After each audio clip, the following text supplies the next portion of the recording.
podcasts come to the top of my head of who I wanted to make fun of. Snazzier than Binge Buddies. I'll take a shot at myself. You're probably right. I mean, it is. It's definitely, definitely is. No, I was gonna take a shot at like. No, I'm not going to. I'm not gonna be mean. Last podcast on the left. What is that one called? I think it's called Last Podcast on the Left. Okay, Nailed cool. it. Yeah, It's a good job. that's how bad you are. I don't remember your name, but somehow.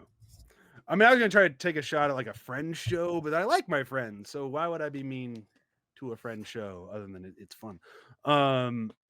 We're here, we're recording, right? Everything's going great. I see a little on-air thing. I see John giving me a thumbs up. I guess that means we're good. Hi and welcome to Have to Hype Me. Your host is always Brian Dressel. With me as always, Jonathan Hardesty. We'll get a system soon. We're not working on that. The system, there's no point. It's more fun to go off the cuff. And with us, as sometimes, we have Brok and Joel. Hello. The system's self-perpetuating. Yes. It's like a ride. You just need to roll downhill. AI will take care of the rest. I wasn't expecting the AI. Yeah, I mean, if you've listened to any show on our network, you know that we just kind of like wing it for the most part. It's more fun. Off the cuff is the phrase I like. Ill-informed. Just the fact that no one had anything to say off the cuff is not helping me at all. But you know, guys. Ill-informed, like that's sick, man. Like cool 90s slang.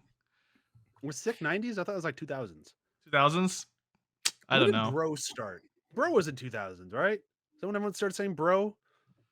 I feel like that was post high school for us. I mean, everything's post high school. High school was like 30 years ago. You guys are older than me. We're looping back around to that conversation. Yeah, the majority of life is post high school. Yeah. It hasn't been pre-high school for a long time. Long time. Way too long. So long that kids are closer to high school than I am now. Fuck, I'm old. Anyhow, After the Hype, we're back. 3rd episode. We're still doing it. Yeah. We said we're going to make it a monthly thing, and we're doing it. By God, we're doing it. Why are we doing it? What was that? Why are we doing it? Why are we doing it? Yeah.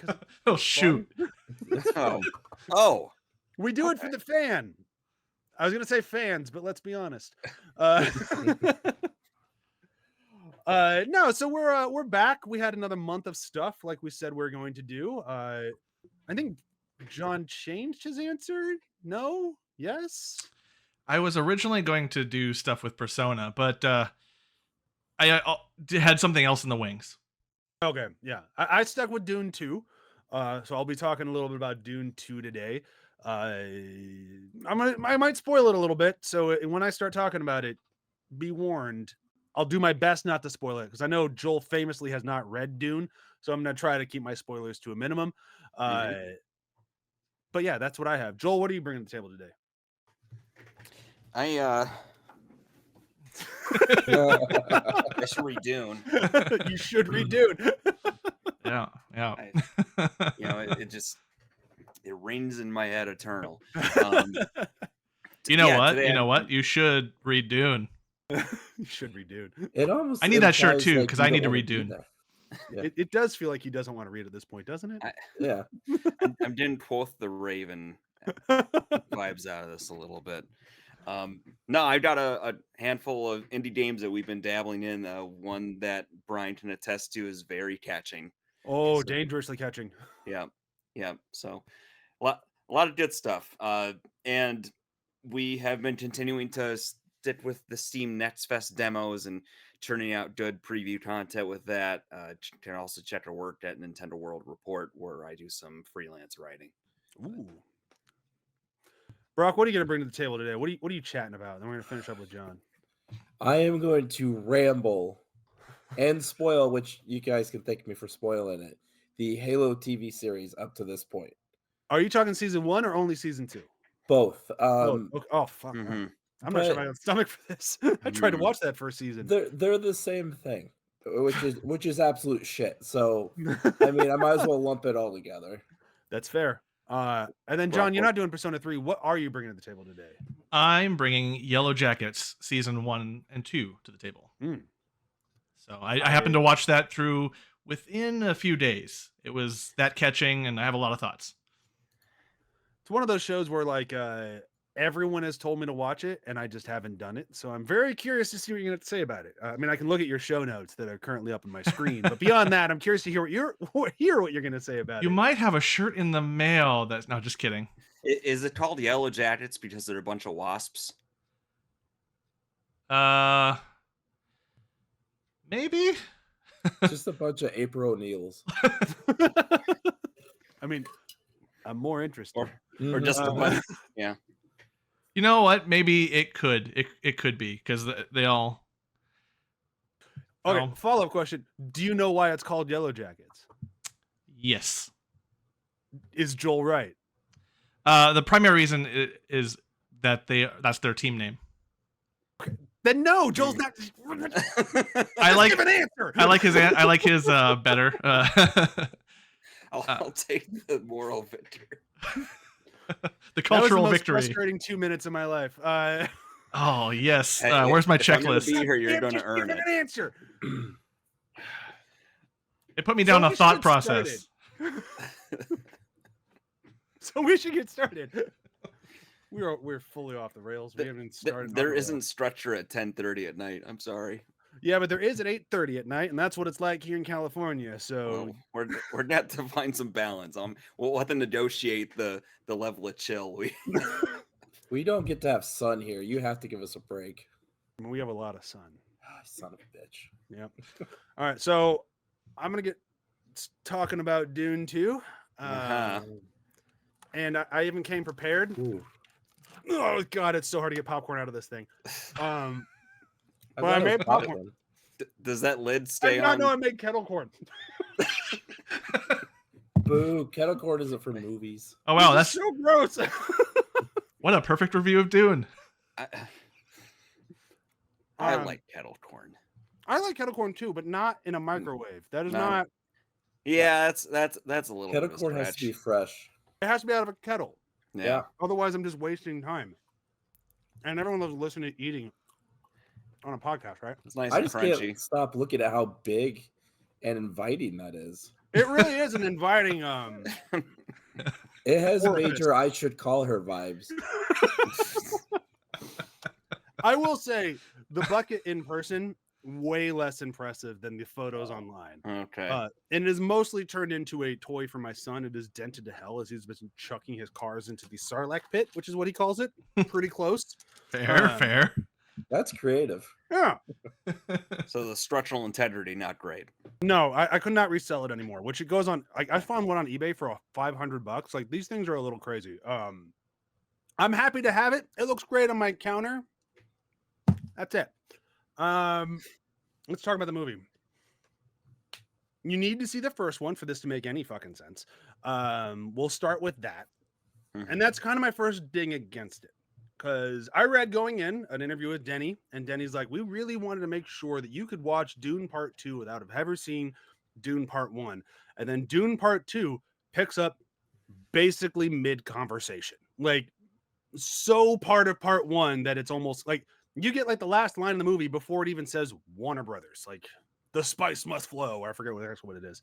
But like, they hit you loud and like right before you even see a logo.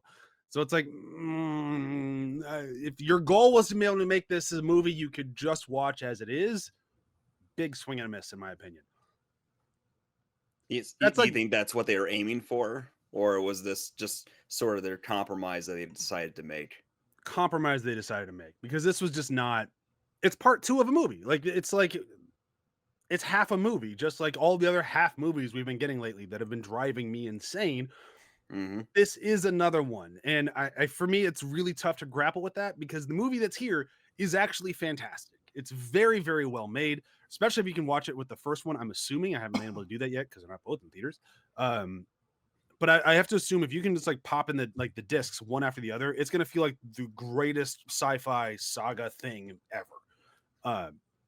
Unfortunately, that's not what we get. We get the back half of the first movie, which is still great because I wanted to see what happened. And what happens is awesome. Like it's some of the best filmmaking I've ever seen. This is easily one of the best shot films, like especially in the sci-fi genre, 100%. But in general, one of the best shot films ever. It's there's so few things I can complain about as far as its filmmaking goes that it gets me in this weird point where I'm looking at all these 10 out of 10s, 100 out of 100, like people praising it as one of the best films ever made. And I'm sorry, it's just not there. It's a very good movie and you should absolutely see it. But when I'm watching it, I had this conversation with John in between. You saw it right now, John, right? Yes, I've seen Yeah. it. So in between me seeing it and him seeing it, I had a conversation with him where I'm like, I think it's a really good movie, but I'm not sure if it's a good movie that warrants this reaction or if it's just the first good movie we've had of this like caliber in so long that we're like, holy shit, it's amazing. And I think that's more of where we're at. The bar lowering and us stepping over it with ease. Yeah. Yeah. Disney and Marvel have been systematically lowering our expectations like fucking champions. So they can put out things like Ant-Man Quantumania and it gets like it made money. I mean, it did very well, but it still made money. And that movie should have made fucking no money. Yeah. Or like the fact that we even like there's this general kind of unease I've had with movies lately where I'm like, I'm watching these things going, Ant-Man and the Wasp. I don't know why I keep digging on Ant-Man, but Ant-Man and the Wasp got like a 72 on Metacritic. That movie sucked. It was a bad movie. Like it's fun to watch, sure. Like, but there's a difference between a movie that's fun to watch and a good movie. This is not a good movie. It was just a fun to watch movie. And we've been passing off these movies that are just kind of fun to watch as like high quality cinema. Not fucking there. They're just not. Scorsese was right. I know that's a horrible thing to say, but he was. So some of those pieces feel almost like extended music videos. Like Yeah. you could totally see in the end Linkin Park in the background of some of those combat scenes, or Click Click Boom, or any other number of generic rock band songs.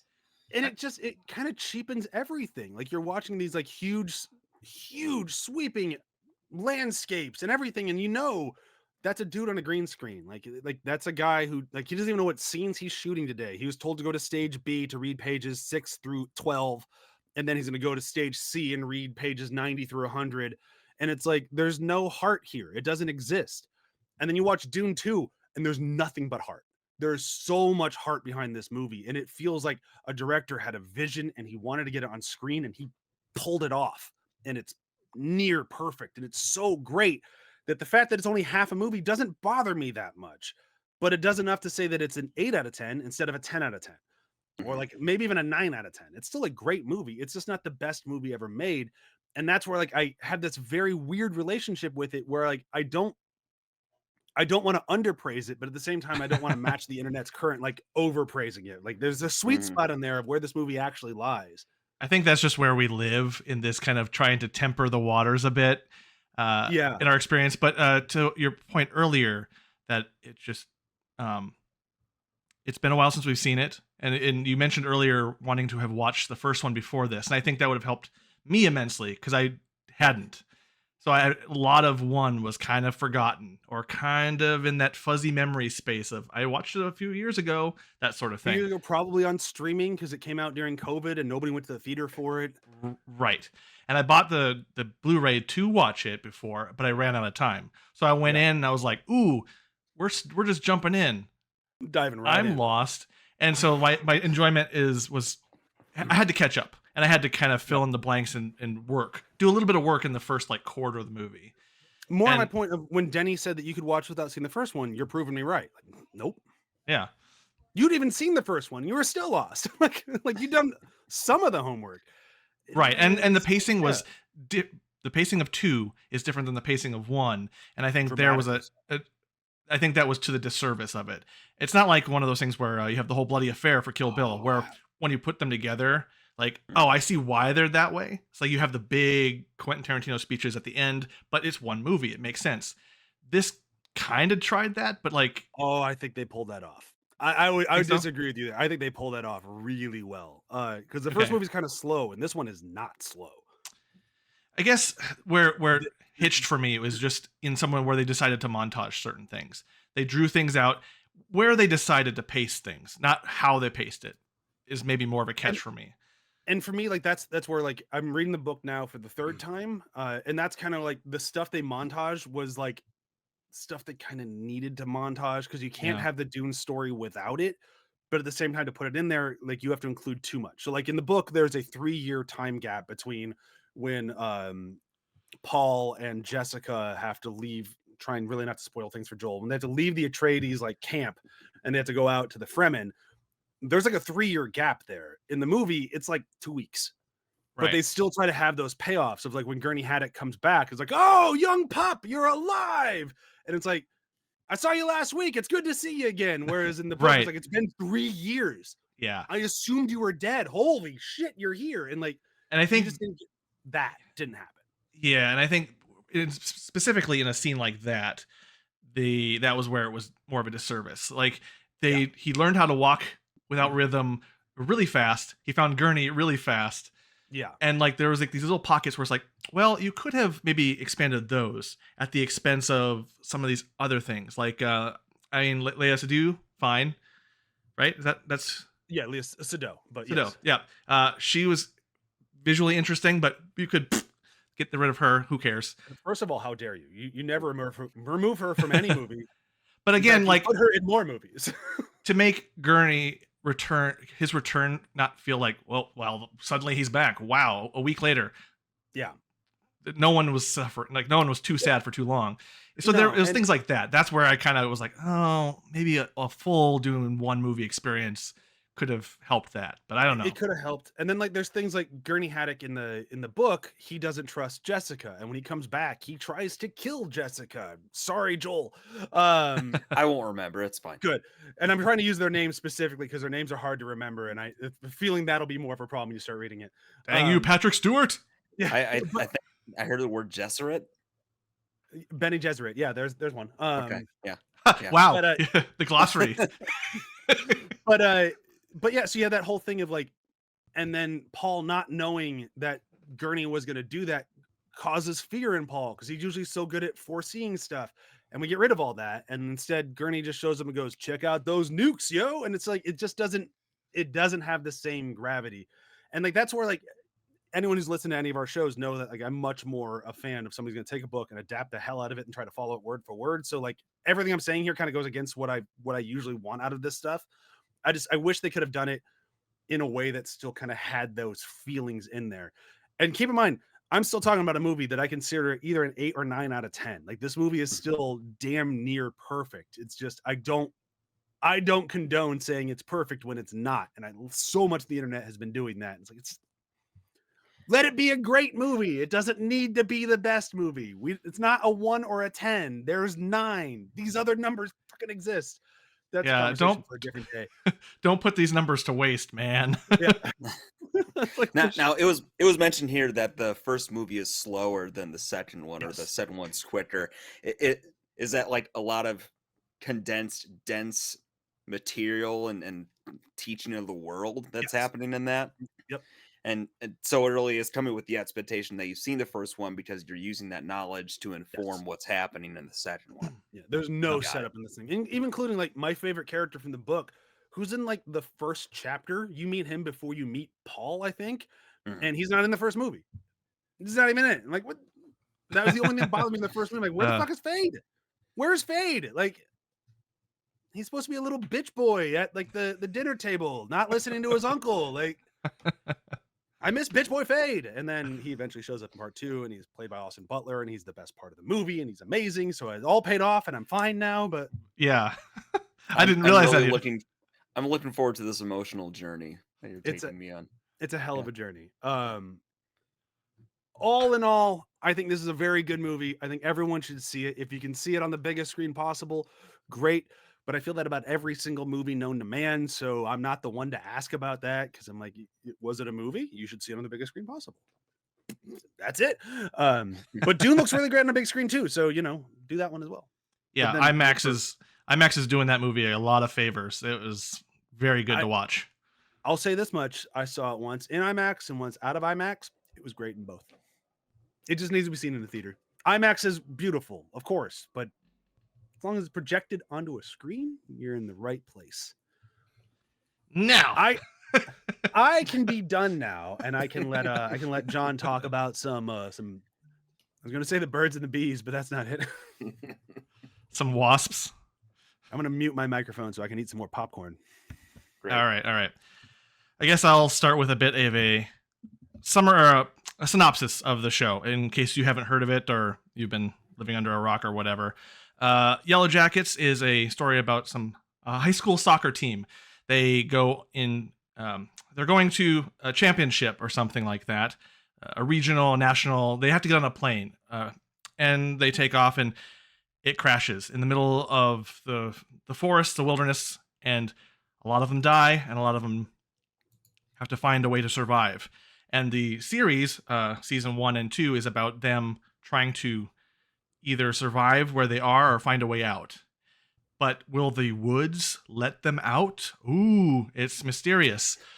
Also, there is a timeline of the ones who were rescued that is layered over top of this. So you have the adults of some of the adults that we're following as they're dealing with the trauma of this event, what they had to do, and it hints that they had to do some very terrible things. And the series is kind of the culmination of all those terrible things they have to do. But there could also be a supernatural element. So that's kind of the gist of it. And it's 2 seasons, darkly comic. I would say the big thing that works for it is the nonlinear storytelling.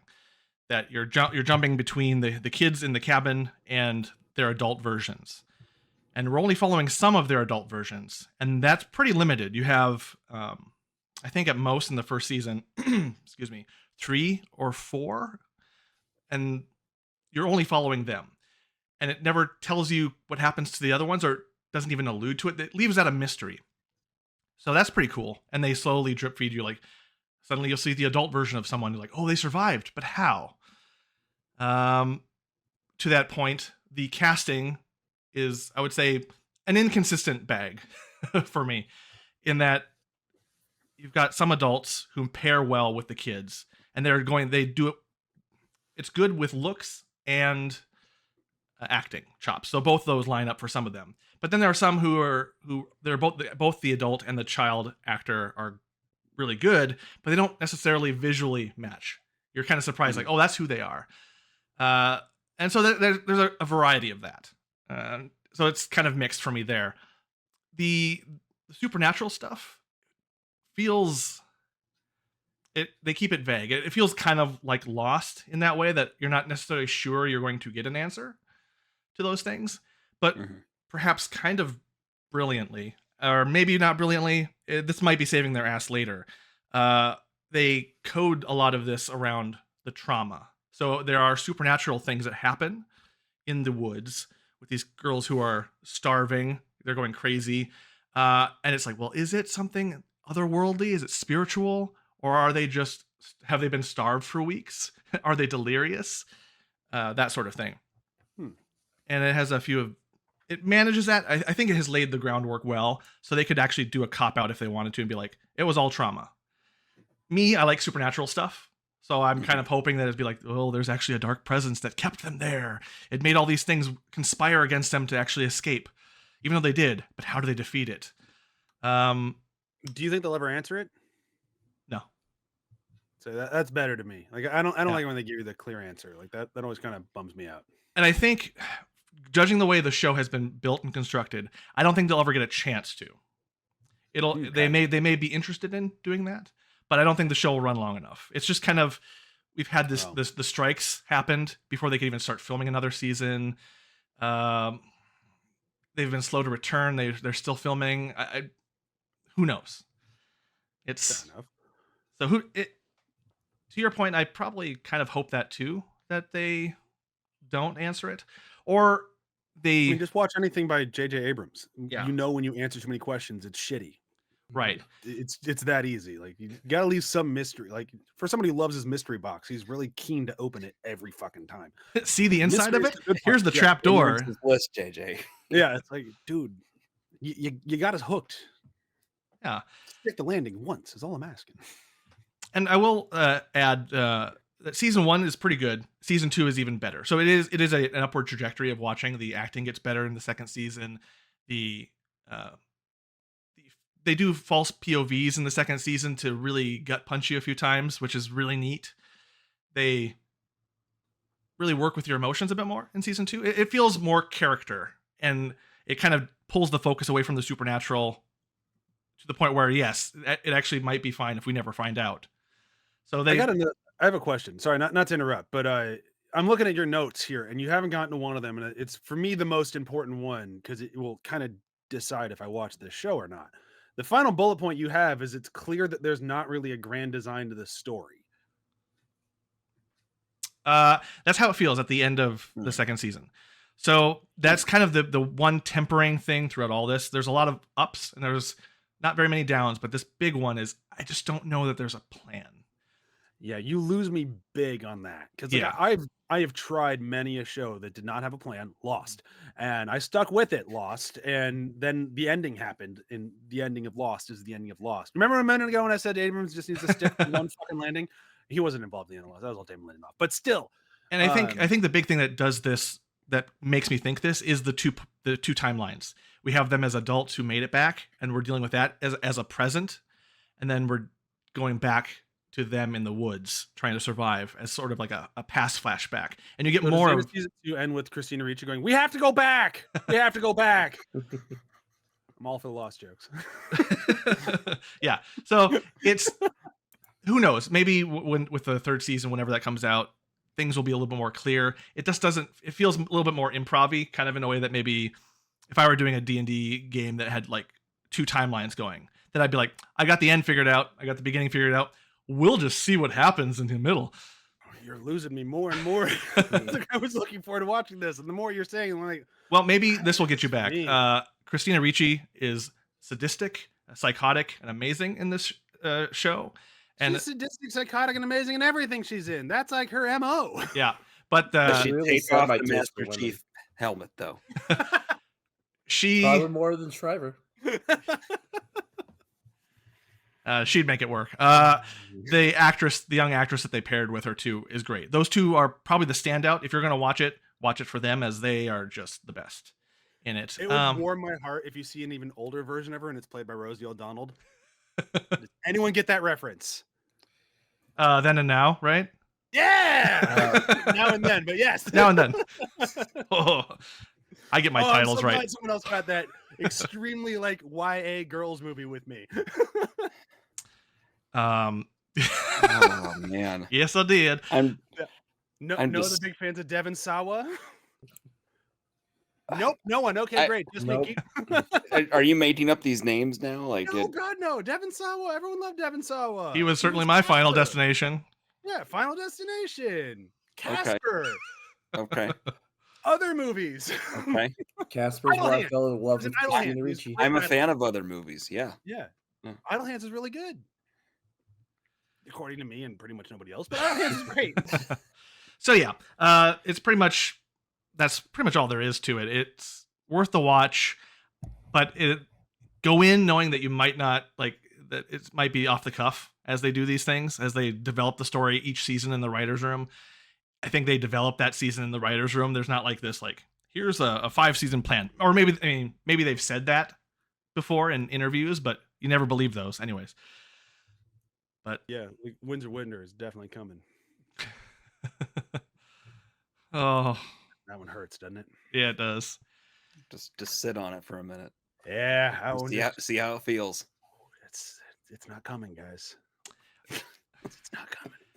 Last point before we can move on to maybe the big rant of the evening is the gore is fun in this in a dark way. It's good, solid horror gore and splattery. The good splatters. I think the very first scene, and they've never connected it, or maybe I missed what they connected it to in the timeline, but someone falls into a trap in the woods in the winter, and it's just full of spikes, and you just like, whoop, and there may be some, eating of flesh and fleshy type, things, and it's can be sometimes gross to watch if you're eating before watching anything like I do. Eating of flesh and fleshy type things. Yes. Let's hear about Halo. I thought we were going back to the Dune popcorn bucket when you said that. Yeah. It keeps coming off on my hand though. Oh, now it's How Well- secure is that bucket lid? Hold it's on. really not. Did you see me wearing it as like a bracelet for like half of John's? Like now it's like stuck on there. Usually they put suction cups on the end of those things. Mega Man. Woo! It's to be a nightmare washing that. What do you mean? It's fucking stuck. So I guess we could talk about Halo if my voice lasts. I try as I've gotten older not to get angry about things, especially things like video games and movies. I try to be disappointed and move on. Right? I fail at that daily. You guys heard me talk about the Acolyte trailer this morning? I was fucking pissed. Oh yeah, no, it's not great. I know. I felt the JJ twinge here. Oh, It did. oh. I On a scale really of how do- many acolytes would you say?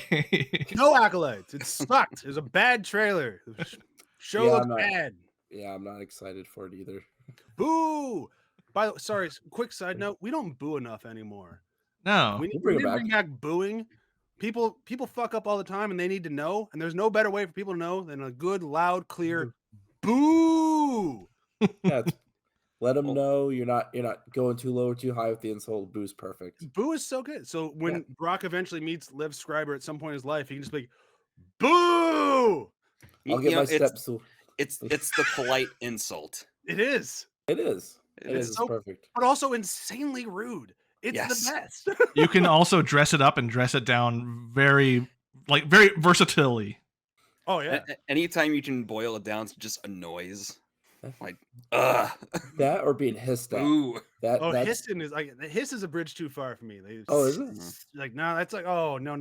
You're not even threatening. Yeah, So- that- it's somewhat common among special needs kids to kind of hiss when they're angry. So I'm something that's- I'm just kind of used to. that makes more. Yeah. I mean more like boo and hiss like at a comedian. Like I'm like okay, Oh, okay. booing I get, but the hissing okay. I mean, And I would I accept think like, more just if they deserved it, then boo me for Yeah. discarding your hissing. How dare I? and honestly, a real hiss, like a hiss, than a hiss, boo hiss. Yeah, I don't want to hear. No one should ever say the phrase "boo hiss." Yeah. That's not what I'm talking about here. We've completely gone off the rails again. I'm sorry, Brock. Please tell us about Halo.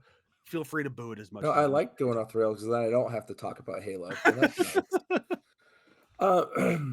So I got some quotes here, and I'll get to them in a second. But like I said, I try not to get angry, and I went into this first season with an open mind, and it sucked ass. I will say for the first and second season, the writers and the showrunners will be mentioned by name in my suicide note. It is so offensively bad that I will never forgive them for this. Oh, You where's the trigger mentioned warning? With, Yeah, with we got Dune- content warning on this episode now. Yeah, my bad. That's fine.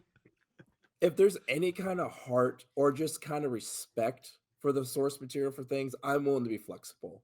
Right? I like 3 Transformers movies of the Michael Bay Transformers movies, way more than one person should. Do you like the Well, one I like- worked on? I don't know. I worked on 3. 3 is my second favorite. Hell yeah! Yeah. So, because it's actually kind of dark and good at the end. But if you ever do it on Binge Buddies, I want to talk about that movie. We're not gonna do it on Binge Buddies. I'm sorry. That was not coming. We can do it on the JV squad version of Binge Buddies, Schminge Buddies. Yeah, I just here's the thing. I would do it. I don't think I could get the rest of the buddies to do it. Joel would Brock- be a maybe. Matt Brock, would be firm Brock, no. I think the workaround would be appearing the next 3 times with a movie from the series to talk about each time. There you go. That Yeah. you do It's, your own it's little the Binge slow Buddies. drip. I don't Yeah, want to yeah. talk Slow drip after on 3, though. that. We don't need to talk after 3 because those movies get really bad. Almost Halo bad, but not there. He doesn't wear the fucking helmet for almost all the first season. But then they say, all right, we learned we're going to do the second season better. We're going to do it. They lied. 4.5 fucking episodes. He doesn't have the suit. He And doesn't there's have the suit in the plot Fall of reasons Reach, for it. right? What's that? He doesn't have it during the Fall of Reach, right? None of them do. Sorry, my Now- voice is gone. It Not works. It works. one- The effect works really well. Not one Spartan has their fucking suit during the Fall of Reach. And spoiler, because no one should watch this fucking show. 2 of them die because they don't have armor. Like, Well, that tracks. If So, only like, they could have put something on to protect themselves. I don't have the extreme history of Halo like you do, Brock. Most of my time was just multiplayer getting thwomped on. But You won like every round. What are you talking about getting thwomped on? I saw a wider world of people who could completely thrash me post high school. Wow, that makes me feel even worse. Sorry. Joel was like always number one, and then okay, yeah. So if he was bad, oh wow, I really suck at it. Good to know. Great. We had fun, right? We did have fun. Where was I going? Oh yeah, the little lore piece of history I have is I played Reach, and it's a good story. It's very impactful. It has really good pacing of the story, and you can just see the slow train wreck that's coming that you can't stop. You know all those Spartans in that story from that game? Yeah. You meet them once for 2 minutes, and they're killed off screen in Reach, and you don't. That's it. You don't see them. Nothing. Now, are they killed off screen like in the way that like it's assuming that you're gonna go play the game to see how they died, or nope? Okay, nope. It's mentioned trying to help the show out. They're just bullshit. It's mentioned several times that they didn't even get a bullet off. They were all found dead together, not even fired one shot. So it's not even like the badass ending you get in Reach. Yeah, no, they just shit all over it. I want to read this quote from the executive producer of the show. She was concerned with keeping the Spartans out of their armor for so long during season 2, but explains they decided to take a creative risk to show John's relationship to Master Chief. John is Master Chief. Yep. Okay.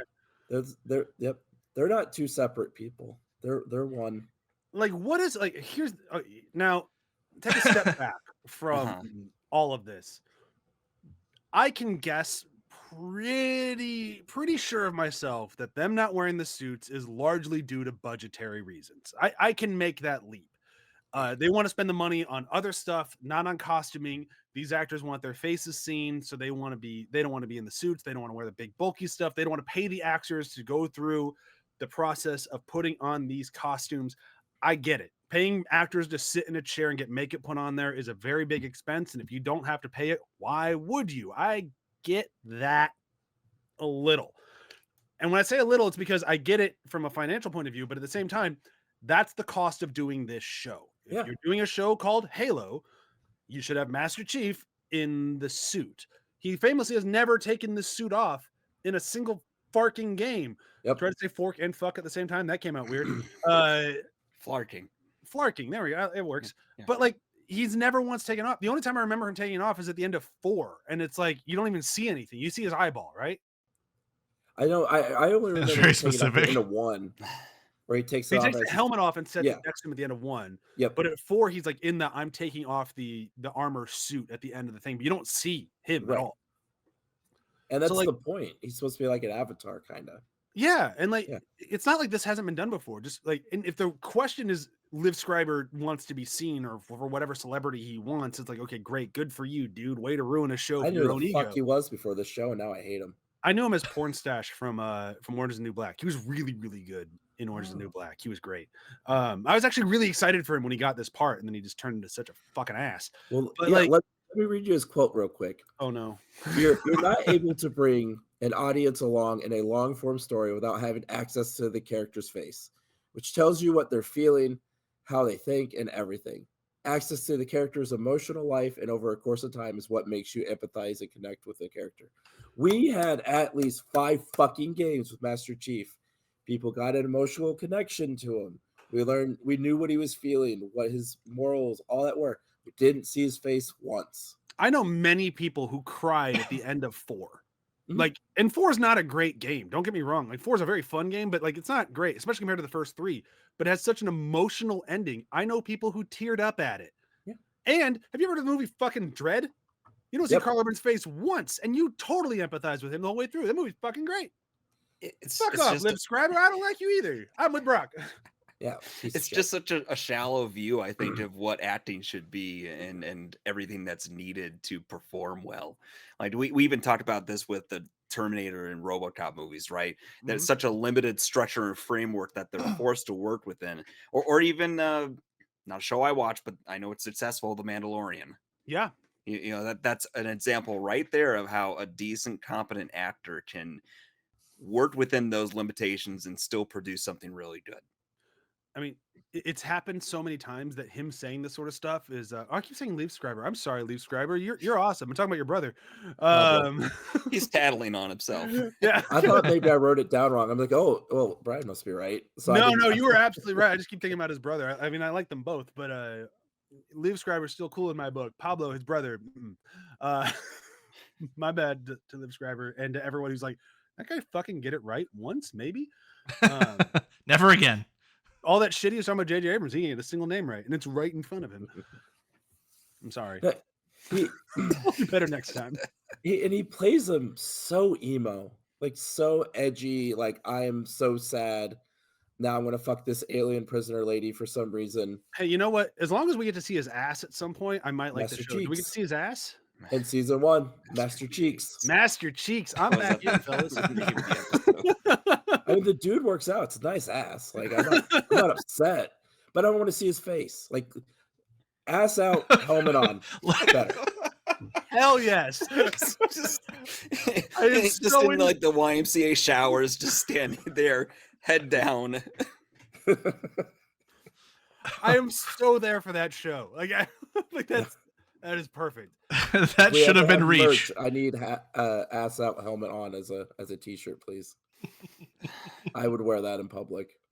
That's the compromise for season 3. If you want to bung the Covenant chick again, helmet on, you can be naked the rest of the way. Well, I need to address that too. It's so like the writing. Like I'm not smart. I'm just gonna throw that out there, right? So I could go along with a lot of stories, but it's just I started writing a rant here, and it didn't make a lot of sense. But these writers feel like the people that in high school thought no one understood them because they were so smart, and they go to college and they argue with their philosophy professors and still think they're way too smart. And then they finally get in the industry, they get a hold of something, and they just want to make it show everyone how smart they are. We don't need that from a Halo show. I don't need to be taught lessons in a Halo show. And they're so heavy-handed. They're so poorly done with the subtlety of losing my place. It sucks. I can't even think of another way to describe it. There's nothing to. It's just John whines. That's 2 seasons. That's describe Halo show 2 seasons. John cries and whines about everything going on. For me, the biggest problem with the Halo show, and then we're going to jump onto Joel's stuff before we go way too long, Right? Is they've done this well before in live action already. I think it's called Forward Unto Dawn. Is that the name of the short? I think so. It's like a 20-minute movie. I think it's called that. I had the girl from Chronicles of Narnia in it. Not a whole bunch of people, but it was a short that took place within the Halo world, and it felt very Halo. And Master Chief doesn't show up until the very end, and then he shows up, and it's like the whole show is different. Like, oh, holy shit, Master Chief is here, and it's like he makes an impression. He's impressive. He just fucking wrecks house, and he's awesome. And it's like that was amazing. That's what they should have done here. Like if they were determined to show people's faces, then don't make it about Master Chief. Yeah. Have him show up at some point and just be the badass. Have him be the Jack Sparrow of the show. Like, when he's here, he's kicking ass. Can I have a quick minute just to run through bullet points real fast? Yes. Just sure. None of the humans are likable. You don't care about humanity in the show. I mean, I don't really care about humanity in general, so you're not losing me yet. The alien lady, and Cortana kind of have like a 15-minute scene where they just fight over who gets to fuck Master Chief, and it was really, really weird. Continue. The Chief is knocked out twice in 1.5 episodes, or the span of 2 episodes. Was he wearing his helmet? He was not wearing his helmet. It's one of the reasons he got knocked out. He was not wearing his armor either. Magic might exist in this universe, in the show too. It's kind of vague and bad, and it doesn't make a lot of sense. They have God. two giant battles over 2 seasons, and they look good. That's the one thing that sucks. This show, when it wants to look good, it looks good, but everything else is bad. The acting for the most part is bad. Outside of like the person who plays Halsey, I think she does a really good job, but that's it. I'm not sure she is. I'm trying to remember. I know her from stuff. She's been around. She's Yeah. good. She's really good. I don't remember her name. I didn't have your show notes in front of me. I just had what you wrote. And yeah, no, and that's pretty much it. It's just I hate watch it at this point now. It's to punish myself every night, Oh. every Thursday. 2 episodes left, and then I can be free. Are they doing a 3rd season? I hope not. It's there's just the money. It's like it's rated R or mature or whatever. So Mhm. it's bloody, it's violent, but they don't use that well. They use it like a high schooler would write a screenplay, kind of like just throwing in stuff because they can. I don't know that I need Halo to be bloody and violent. Like Yeah. the games that I played, I don't remember much gore.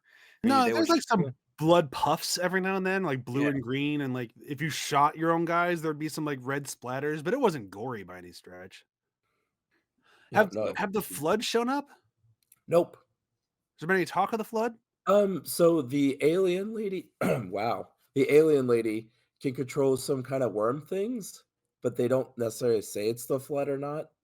Because that's the And whole fucking point. yep, Like, not to like beat around the bush. Like that's what Halo is for. yep. And Nope. we're going into season 3. We haven't even mentioned the flood. We got 2 episodes. They could still bring it up, but they kind of are messing around with what the Halo rings do too. They're not really fully committing that it is what it was in the games either. Uh, Fuck this show. Yep, it sucks. yeah, the show can die. I want to hear about some good stuff. Can we talk about some good games? We went real negative there for a minute. Well, let's start with the questionable one first and go with Balatro. So, Is that how you pronounce it? but that's how I've been pronouncing. I'm not I've sure been if it's calling a it formal. Baltro. You're probably right. Baltro sounds a little bit more. Baltro. I think it might be an anagram for Balto, but like, yeah. All right, I so use talk that about word your right. Anagram. Yeah. Sure. Anyway, Balatro is the latest hotness indie game that came out. It is a card deck roguelike. I think is the right terminology of it. It is poker. It is poker. It's poker. You I hardly know play. her. Sorry. Uh-huh. Oh, where's the budget, Brian? Thank you. But the whole structure is you have 8 antes, which are like rounds of 3 for each ante. And it'll be a small blind, large blind, and then like the boss blind. And for each little level, you'll have a chip count that you need to succeed in. And there are different point totals for depending on what kind of hand you do, right? It's like one pair might be like 10 points, and one high card might just be whatever the card value is times 1 multiplier, and so on. The more complex the hand, the higher multipliers and point bonuses there are. Now, after each round, you get cash payout based off of the size of the blind. So I think the small ones, so let's say $4.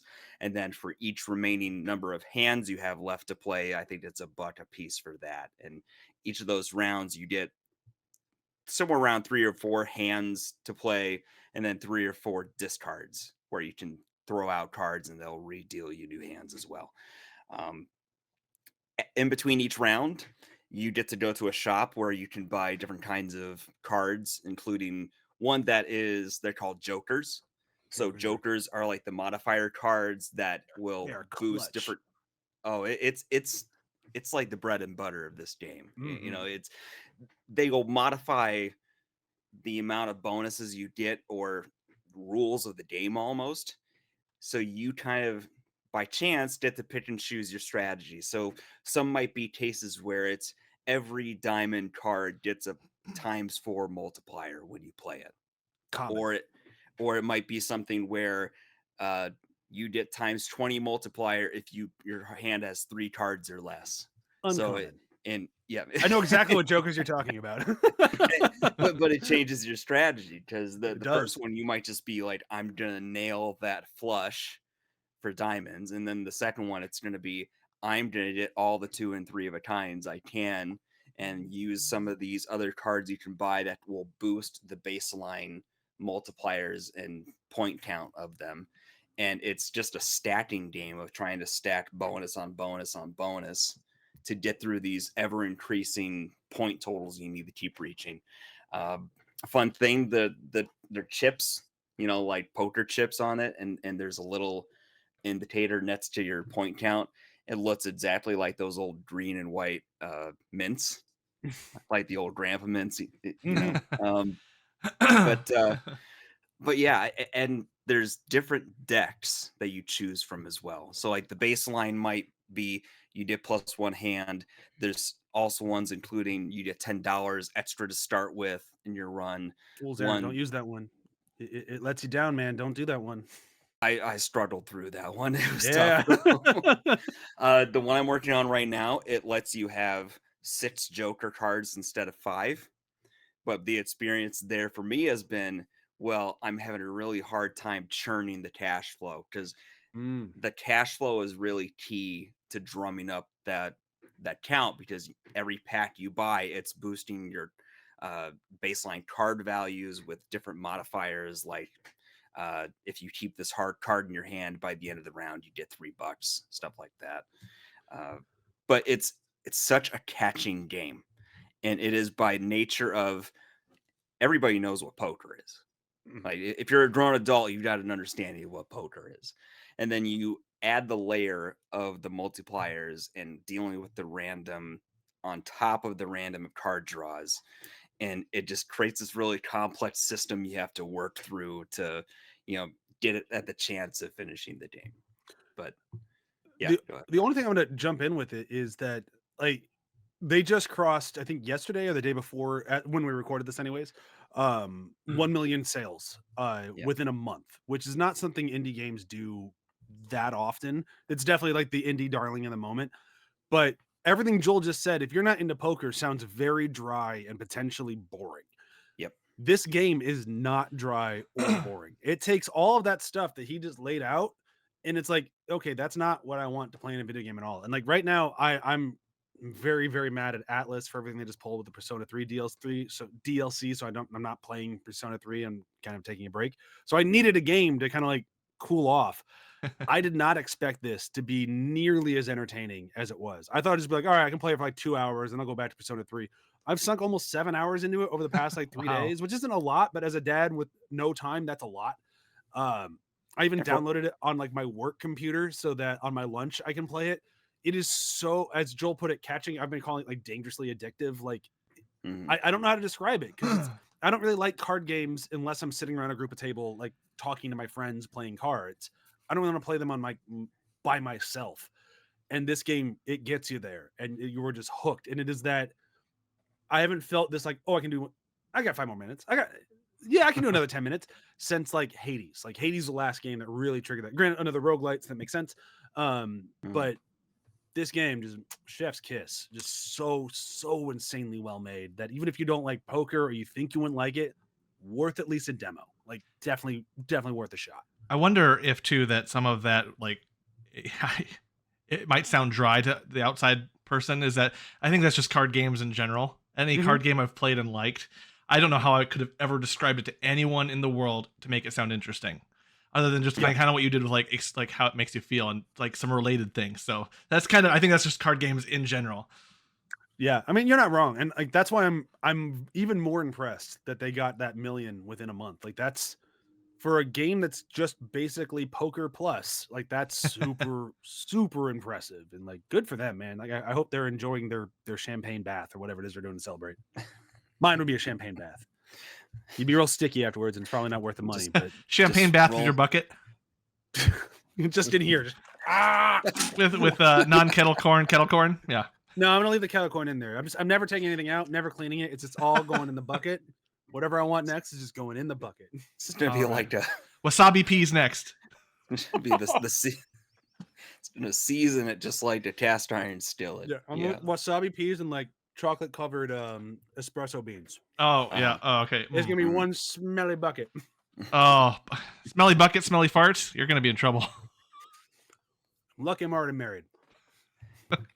And She's unlucky. She's unlucky. it's all right. Past the 30-day return window. They haven't figured out smell-o-vision on streaming yet, so Give it time. yet. I said yet. I said yet. Alright, The what's other the thing other Snufkin Melody of Moominvalley. This one will probably be a little more brisk. This is a isometric top-down exploration adventure game. So you play in this world called Moomin. It is actually based off of, I found out after the fact, a children's book series coming out of Sweden. And I'm going to just share a quick image in our chat just to give you an idea of how the characters look. Oh, that actually looks familiar. So the Moomin are trolls, basically. I mean, they look like little white hippos. I don't more like so than this. trolls. It is that kind of like old school. It's the orange little hot dog man. He makes me uncomfortable. I don't know why he's there. He's looking right at me. Orange little hot dog man. He's under the umbrella with one of the hippos. Oh, that's not hot dog. They gave him a different color in the game. So he's not a hot dog man? No, he is a dark, furry, scary monster that is. Oh, that's better. Scary. Yeah, yeah, Infinitely better. That's a good association to create. Dark, bad. Dark. So now I'm thinking dark, bad, furry hot dog man. So is he a Snufkin? Shirt. I mean, I'll put anything on a shirt. You're wearing it. I have learned that. Yes, I have personal experience. So you actually don't play one of those Moomins. You play a character named Snufkin, which is like a little elven creature person that's a friend of him. He's kind of off doing his own thing. Comes back to visit when it gets to be warm again. Finds out that his friend, the Moomin troll, has gone missing, and starts to explore and try to find out where he is. Very simple quest-based missions, like really simple as in, find the boat, and then you walk towards the shoreline and you find the boat. And then the kid tells you, okay, to get this working, I need a sail and a stick and some nails.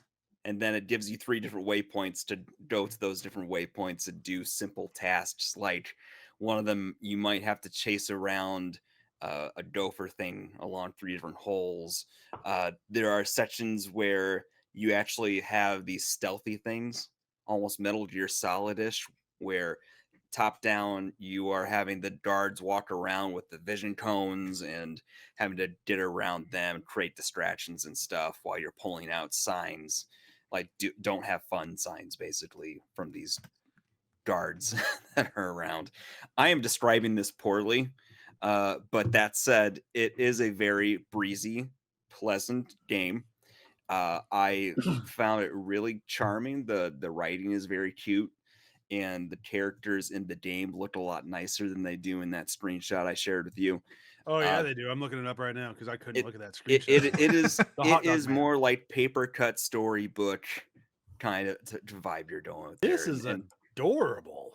And the big mechanic is that your character comes across 3 different instruments, and each of those instruments will interact with different parts of the world or puzzles different ways. So like one might be you're in a cave and there are hanging what do they call them when they're hanging from the ceiling and going down?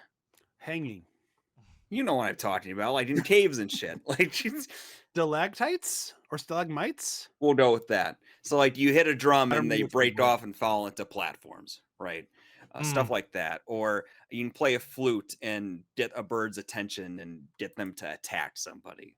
But, like little things like that. And it's all very charming. The music's, very pleasant, lighthearted. The story ends in a very children's storybook way where it's like, this is a really tough problem, we're going to solve it with a very simple solution that somehow captures everybody's attentions and gives the bad guy a change of heart kind of thing. But that said, if I had younger children, I would consider playing this with them because it's that kind of charming. I didn't think it'd be something that was too hard for people to grasp for controls or puzzles. And Is it was multiplayer? It's not multiplayer. Oh, okay. No, it is single player, but it is something that you could sit with somebody and just be like, watch and let them play. Like and do say, like the classic dad move, like hand the controller back and forth, like one of those sorts of things. something along that line. Yeah. Is there a lot of like reading text in the game, or is it all just a lot more contextual? Like when you say younger, like is it you still have to read, or is it kind of to read? Okay. Yeah, still at reading age. It's again, it's on the level of like a grade school story, but you're not going to get a bunch of complicated language or like paragraphs of things to read. That's the range you'd be looking at. Reviews are through the roof on this sucker. People really like this game. Yeah, it has some of the positive buzz on the more narrative focused stuff. It's no Balatro in terms of I can't compete with that right now, but yeah. Strange. Yeah, I hadn't heard of this game. The image you shared looked familiar, so maybe I've seen something like that. But yeah, it's going on the wish list. The one last thing to note is anybody here know the band Sigur Rós? Yes. Am I saying that name right? Sure. Okay. They don't pronounce. They have one of their songs in this as part of their soundtrack. That's cool. Yeah, fun anecdote. Yeah. It was like when Little Big Planet had now I'm forgetting the name of the band. Was it Atlas? I think it was Atlas. But they used like a really cool song, and it's like, oh man, that makes the game a little bit better. A little cooler. Yeah. Yeah. I like good music in games. Yeah. Well, thanks, Joel. It's going on the wish list. We got a solid recommend out of that one. I like it. Yeah. And then no thanks, Brok. Not recommended. Not fucking watching it. I want to throw in one more note on that. I looked in my notes. The creators before the first season said we didn't look at the games. We just studied the characters. You failed. Yep. Oh boy. And then I'll go with They probably should have done the opposite. They probably should have played the game and not looked at the characters. Yeah. Would have been a better choice. Yeah. And I'm gonna go with maybe thanks, John. You got me interested in Yellowjackets, but I don't know. I don't know on it yet. I'm still not there. Yeah. It's if you have Paramount Plus in any of your rotation at any time, just whenever cycling through, it's there. Give it a shot. You know, That's okay. I do turn on Paramount Plus at least like a couple times a year. So next time it's on, I will give it a shot. That much I can do. I can't do any streamers right now because I forgot to turn off YouTube TV this month, and there goes all my streaming money into one cable package. Just whoops. But next month, yeah. I think we've done what we came here to do. So we're gonna do a really quick of what you got going on. That's what we're calling it. Kind of aware of you been doing. Where are you gonna be doing? Yeah, where are you gonna be doing? Like we'll figure out a way to make it a little bit more tough to say. It's more fun that way. What you gotta be doing? Why you gotta be doing? That might be a winner. Why you gotta be doing? That's even fun to yell. Yeah, you gotta get to like, why you gotta be doing? I don't know. He's with the don't feed the ducks. Don't feed the snakes, don't feed the ducks. We're dead in the water here. I was trying to think of what I was gonna be doing next because my original answer was gonna be Persona 3, and I honestly don't know if I'm gonna go back to it. If I say I'm gonna do it for the podcast, I'll go back to it, and then we can have a good Persona 3 chat. I would like to actually have a big Persona 3 talk because I finished it and I really liked the ending. So, well, you haven't seen the ending. The ending is not out yet. Well, the ending I was given. The ending doesn't come out until September because Atlas. I'm fine. It's not one of those things where it's like you feel like you're missing something. But you And they're gonna make you pay for it unless you have Game Pass, and then you get to pay more for it if you don't have Game Pass to make it affordable for the people on Game Pass. I'm fine. That said, it was a good emotional ending. Yeah, not an ending. Good emotional break. Intermission. So I'll jump on the train with John. We will talk Persona 3 next month. That gives me another 3-4 weeks to get it done. I'm about 40 hours in. I should be able to do it as long as Balatro, now that I'm calling it the right name, doesn't eat too much of my attention, that's a fair possibility. So if I'm not fully done with it, then unfortunately John will have to spoil the ending so we can talk about it. I'm guessing I can figure out what happens at the end, which is the kids beat the bad guy, and the bad guy turns out to be a big world-destroying demon. I've played enough Persona games to know where it's going to go. Look, they have a very strict formula, and no Persona game has strayed from that formula. So no, even if John does spoil the ending, I pretty much already knew it, so that's okay. It's about the friends we made along the way. Yeah, dogs and robot girls and girls that intimidate everybody and girls that intimidate everybody and girls that intimidate everybody and then horny dudes. This is Persona. Yep. Wow, which one did you just describe? Like, yes. 3, so that's 4, John 5? and I. John and I next month we'll be talking Persona 3. Is that cool with you? We'll just tag team that thing and that'll be our joint thing. Okay. And then Joel, Brok, do you have something coming up, something you'd like to talk about? Maybe, possibly. No is totally fine. I mean, no Mass Effect. I started Mass Effect recently here, so that'll probably be a journey I share here along the way as I chip away at that. I do actually want to hear from you about Mass Effect, though. Like, now that I know you're playing it, like, yeah, I'm very curious to see how you. I'm curious to see if you fall into the same blue trap that every other fucking dude has fallen into while playing any Mass Effect. Of like, fuck, man, Liara, she's got it going on, man. Hey, don't judge. The temptation. I'm just saying she's a winner. Okay. That's all I'm gonna say. All right. Am I wrong? People play the game. No. Liara is great. Yeah, she's perfect. Thank you, Brok. Mm-hmm. I mean, I like Tally. I like Tally as well, but that's just. Tally's fine. Yeah. There's Liara though. We all know who the winner is. Yep. Got to make one of those tier lists of romanceables and Mass Effect. Yeah. There's S, Liara, everyone else. Everyone. Yep. 100%. Noted. Okay. All right. You might disagree. You might end up with the space racist. I might. I don't remember which show. I think it was Honest Trailers called her a space racist, and ever since it has just always stuck. Ashley, the space racist. It just cracked me up. Brok, what about you? Next time you're on, you got something you might want to talk about?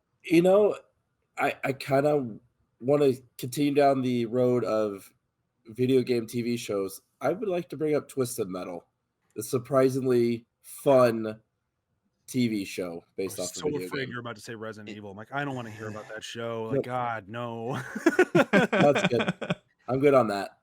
No, Twisted Metal was fun, and I think it'd be a nice departure from as miserable as the Halo TV shows, maybe. Which, to link back to Mass Effect, it's pretty much playing as renegade or evil male shepherd is what the Halo TV show is. Oof. Got it. I'm sort of starting to understand what that means now. Yeah. Renegade and Paragons. That's the whole thing. Yeah. Back in the days when I still made things, I put a huge reference to that in one of my web series, and nobody got it. I would have. I'd say go back and watch my web series, but no one should go back and watch that web series. I was young. I tried. It came out. That's all I can say. That's what she said. Hey, those jokes are in there. Yeah. Lots of jokes. Some of them were okay. Do you want to do a quick round plugs? Can we do a pluggity plug? Pluggity plugs? Yeah. Sure. Yeah, why not? This show, every other show on the ATH network, be sure to check out athpod.com. We still have that website. Still looks great. John still did a great job designing it. I never get to say that to John because he's never on the shows with me anymore. But John did a great job. So you go check out that website because it looks fucking slick, and it has since he made it. We have Binge Buddies there, which Joel and I are on. We are Mhm. currently in The Good Place. I am loving The Good Place. I hope Joel is too. I hope we're winning over his wife a little bit, maybe. We're in a good place. Okay. All right. I know But- Joel- but hold on, are you in a good place? Or are you in the good place? As a review, like the first one. I'm in Okay. a good place. We're having a ton of fun with it though, because it's just like it kind of reminds me of going back to when we did What We Do in the Shadows. Mhm. I wanted to call it Who, What, Where, and Why We Did in the Shadows. I'm like, nope, that wasn't the name of the show. The name of our show that I still got wrong here, didn't I? I just got it wrong again, didn't I? Who, what, where, when, why? Yeah, I definitely got it wrong again. Fuck. Could not get that one right. But it reminded me of that, of like this sitcom that we're all really enjoying, and it's just a joke a second. So when we get on the podcast, I'm bringing up jokes that Joel missed. He's bringing up jokes that I missed, and it's just great seeing like what stood out to us, and it's making for a very fun season of Binge Buddies. So please check it out because we're having a blast over there. John, what's going on with the Days of Demons? A lot. No, not a lot actually. I'm editing a new batch. We just recorded a week or so ago, and I've been working on that as time allows. But other than that, the adventure is still going on, still going strong. The 3 tiefling are causing all sorts of chaos and making me continually figure out what to do next. Wallace and Gromit style, building the track in front, like, oh, they did this instead. Oh, guess that story plot is going somewhere else. That sort of thing, as a good D&D game should. So they're keeping me on my toes, and we're having fun. And yeah, you should give it a listen. It's pretty easy to catch up because my release schedule is when I have time to edit. So you actually have time to catch up. I always do a little narration in the beginning, try to catch you up a little bit of what's going on. Can't recap, what is it, 130? More than that. 139, I think, is the next 139. one. I thought we're close to 140 now. Yeah. It's hard to recap 140 episodes that are all over an hour each, for the most part. But I do my best to get you up to date with my fun Bullywug voice. It's a fun one. Yeah, for the last recording session, I had almost 2-hour episodes, and I kind of decided I hated doing that for myself. It was not enough recording time. We didn't have a whole lot of recording time, so it was like, these have to be 2-hour episodes. And then as I'm editing, I'm like, I hate everything about computers and editing right now. So I fixed the problem. They're shorter episodes going forward. Oh, here's a question for you and Brok. Joel, I don't think he's gotten there yet. If you ever finished more than a few episodes, can you guess which Venture Brothers character I model my Bullywug's voice after? It's a very specific character. Then probably not. Yeah, I didn't think Joel would be able to, because I don't think he's been in the show yet where Joel's been watching. But could Brok do it? Have you heard my Bullywug voice? Have you listened to Demon Days recently? Yeah, I'm trying to. You put me on the spot, so I'm frozen. But would explaining what a bullywug is help a little bit? No, it has nothing to do with the fact that he's a Bullywug. Okay. For the Venture Brothers reference, or are you doing the voice different than the visual? No. I just took the voice from Venture Brothers and I tried to emulate it to be the Bullywug. Okay. And there's a little bit of a difference to it. I give it a little bit of an accent, so it's not fully this, but I'm guessing you have no guesses. No, I'm frozen. I'm sorry. It's Sergeant Hatred. That's now that I've said it. Next time you listen to it, see if you can hear the Sergeant Hatred, because that's entirely what I'm trying to do with the Bullywug. I'm about to visualize it too. Well, because the visual was Brick Frog, yeah. Yeah. It's all Venture Brothers. Everything I do is Venture Brothers. You can bring it all back to Venture Brothers. As all good things should be. Yeah, of course. Yeah. Who's next in plugin? That's me. Damage Boost does exist. It's hibernating. Coming back in the summer. I decided got stuff with the kids going on, so I think that's the best. But I am editing for a channel that's just started last month, and it's doing quite well. It's called The Test Table, and they play. It's hosted by my really good friend Carl. Him and Connor play mostly defunct tabletop card games from the 2000s. So, excuse me. They play a Bible game apparently that existed. That's actually pretty good. An old Star Wars game, Kids Next Door. They also reviewed MetaZoo, which I don't know if any of you guys are familiar with that, but that was potentially a sounds- giant scam that happened. Nice. Yu-Gi-Oh ripoffs, all things like that. The Adventure Time card game as well, and it's a good time. And it's allowed me to stretch my creative muscles while I wait to get Damage Boost back up. So, been good.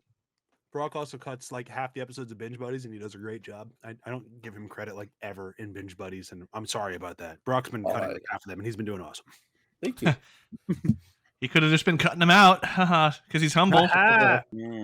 He's Yeah, the no, I'm humblest terrible ever. at I don't think I've ever done credits for any podcast, and I should. I'm terrible about it, but I appreciate everyone's help. I'm also not humble. Anytime counts, right? I hear myself mentioned, I go and tell my wife about I got mentioned in this podcast because I'm really excited. So, not humble. Well, Brok, glad you could be here. You should be. It reminded me of the That Brok guy is pretty cool. I'm just giving you stuff. Lonely. I'm giving you brag points. It's Being your hype man. It's like the Lonely Island song "Humble." I'm the most humblest. Good one. Is that from Popstar? It is from Popstar. Yeah, that was a great movie. That's a great movie that Yeah. like nobody saw. Movies Like Hot Rod. hilarious. Like Just Hot Rod. Yeah, I think Popstar is funnier than Hot Rod though. Personally, yeah, they're different funny. yeah, I'll give you that much. Yeah. Yeah. Joel, you haven't plugged yet, have you? No, Afterthoughts is a book club podcast where Kelly and I read books except Dune. Except now we're going to read Dune. Hey, you got a shirt for it when you're done. I'm going to milk this for as long as I can. No, we put it on the docket after wrapping up Lord of the Rings. So we are churning through the book. By the time this is out, I'm gonna say that will be out on our podcast feed, and then Dune will be after. So look forward to that. Dude, did you say dude? The world may never know. So is that how you're gonna get around reading Dune? It's like, no, I'm reading a book called Dude. Yeah, just you misread told me to- motherfucker. you told me to read Dude. It's that book, Dupe.